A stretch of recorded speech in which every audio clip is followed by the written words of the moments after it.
নিবেন না, খুনের দায় নিবেন না, কি বলে চাঁদার ভাগ নিবেন, চাঁদার ভাগ চাঁদার ভাগ যদি নেন এগুলো দায় নিতে হবে না। দেখেন আমরা আজকে ঘোষণা দিচ্ছি সমগ্র বিপ্লবী ছাত্র জনতার উদ্দেশ্যে, আজকে থেকে টিএসসি তে একটা স্কোর বোর্ড করে দেওয়া হবে। কি করা হবে? Score board. ক্রিকেট খেলার যেরকম স্কোর বোর্ড দেখেন স্কোর বোর্ড হবে, সেই স্কোর বোর্ডে 5 আগস্ট পরবর্তী সময়ে কোন রাজনৈতিক দলের হাতে কতজন খুন হয়েছে সেটা সেখানে লাগে না। বাংলাদেশের মানুষ দেখবে, এই বিপ্লবী ছাত্র জনতারা দেখবে যে দিনে দিনে কত ঋণ তাদের ভাগতেছে। সংগ্রামী উপস্থিতি, ঘটনা ঘটেছে বুধবার, প্রতিবাদ নাই, কথা নাই, আলাপ নাই। এতদিন পরে আমরা জানলাম গতকালকে প্রতিবাদ। কেন আমাদের মিডিয়া ভাইদের গলা কি টিপে ধরা হয়েছিল? মিডিয়া ভাইরা আপনারা কোথায় ছিলেন? ঠিক আওয়ামী লীগের সময়ও এইরকম ঘটনা ঘটতো, আমাদেরকে মারতো, পিটাইতো, মিডিয়া প্রকাশ করতো না। অভ্যুত্থানের সময় ডিজিএফআই, এনএসআই, আওয়ামী লীগের নেতারা বলে দিত মিডিয়া কি কি প্রকাশ করতে পারবে কি পারবে না। কিন্তু অভ্যুত্থান কি আটকাতে পেরেছে? না, পারে নাই। মিডিয়া কন্ট্রোল করাও ফাঁসিবাদী আচরণের সবচেয়ে বড় একটা আচরণ। গতকালকে ছাত্ররা স্লোগান দিয়েছে, বুয়েটের ছাত্ররা স্লোগান দিয়েছে, বুয়েটের ছাত্ররা স্লোগান দিয়েছে, বাংলাদেশের ঢাকা বিশ্ববিদ্যালয়, রাজশাহী, চট্টগ্রাম, বরিশাল, সমগ্র বাংলাদেশের বিশ্ববিদ্যালয় কলেজের ছাত্ররা স্লোগান দিয়েছে। একটা দল ক্ষমতায় থেকে যাওয়ার আগেই স্লোগান শুনেছে, আরেকটা দল তারা ভাবতেছে তারা ক্ষমতায় চলে এসছে। সেই জন্য বলতে হয় যে আপনাদের কিন্তু আগেই ছাত্ররা এই স্লোগান শোনায় গেছে। সুতরাং বিএনপির বড় বড় নেতারা ভাইবেন না যে নির্বাচন হয়ে যাচ্ছে আর আপনারা ক্ষমতায় চলে আসছেন। প্রশাসনের ভাইদের উদ্দেশ্যে বলবো, সচিব আমলাদের উদ্দেশ্যে বলবো, পুলিশ ভাইদের উদ্দেশ্যে বলবো, তাদেরও মাথা খারাপ হয়ে গেছে।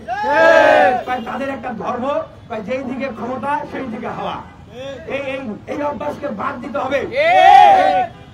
পুলিশকে কি করেছিল শেখ হাসিনা, আবারও কি পুলিশ প্রশাসন সেই রকম জায়গায় যেতে চায়? আমরা পুলিশ প্রশাসনের ভাইদের উদ্দেশ্যে বলতে চাই, আপনারা স্বাধীনভাবে কাজ করুন, কোন দল মতের তোয়াক্কা করতে হবে না, দেশের মানুষের পক্ষে কাজ করুন।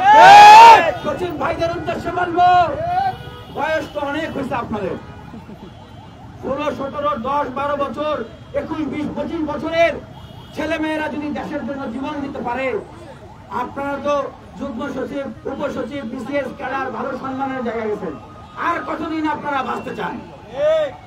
আপনারা দেশের জন্য কাজ করেন, মানুষ আপনাদেরকে সম্মান করবে, দেশের জন্য কিছু করেন, এটা একটা সুযোগ। এই ইন্টারিম গভর্নমেন্টের সময় একটা সুযোগ। আমরা বিএনপির রাষ্ট্র সংস্কারের আমরা কমিটমেন্ট শুনেছি 31 দফা, শোনেন নাই? নির্বাচনের আগে তারা বলেছিল জাতীয় সরকার গঠন করবে। এই যদি হয়, বিএনপির বাংলাদেশের জন্য অবদান 10 মাসে 100 অধিক খুন, মেয়েকে বিয়ে না দেওয়ার জন্য পিতাকে হত্যা, চাঁদা না দেওয়ার জন্য মিটফোড়ে ব্যবসায়ীকে পাথর নিক্ষেপ করে আইয়ামে জাহিলিয়াতের মতো করে হত্যা করা, চাঁদা না দেওয়ার জন্য পিটিয়ে রক্তাক্ত করে ফেলা। তাহলে ক্ষমতায় আসার আগে যদি আপনাদের এই ক্যারেক্টার হয়, ক্ষমতায় আসলে আপনাদের কি ক্যারেক্টার হবে? এই বাংলাদেশের মানুষ কিসের উপর ভরসা রেখে কেন আপনাদেরকে আসলে ভোট দিবে বলেন? ক্ষমতা না জনতা, জনতা জনতা, ক্ষমতা না জনতা, জনতা জনতা। একটা বক্তব্য ছেড়ে দেওয়া হয়, কি বক্তব্য? যে বিএনপি 270, 60, 50 আসন নিয়ে ক্ষমতায় চলে এসছে। আজকে থেকে কান ধরে তওবা করবেন। কি করবেন? তওবা করবেন, তওবা করবেন।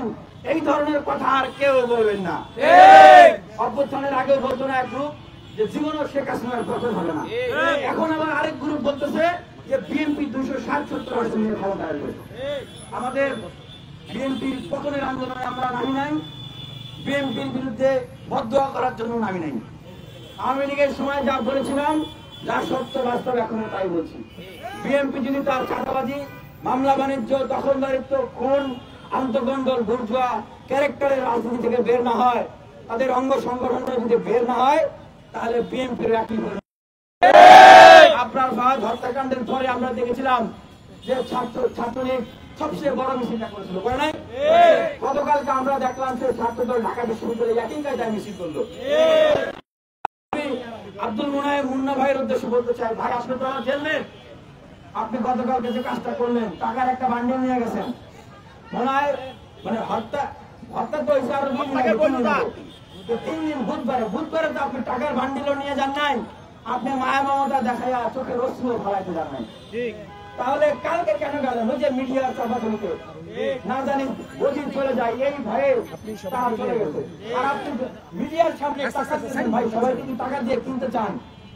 এই দেশে আগামীতে বাংলাদেশের মানুষকে টাকা দিয়ে কেনা যাবে না, নতুন বাংলাদেশের রাজনীতিকে টাকা দিয়ে কেনা যাবে না।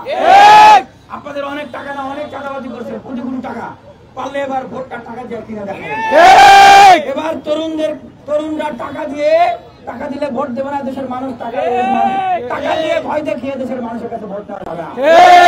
আমরা বলতে চাই যে এই যে সমগ্র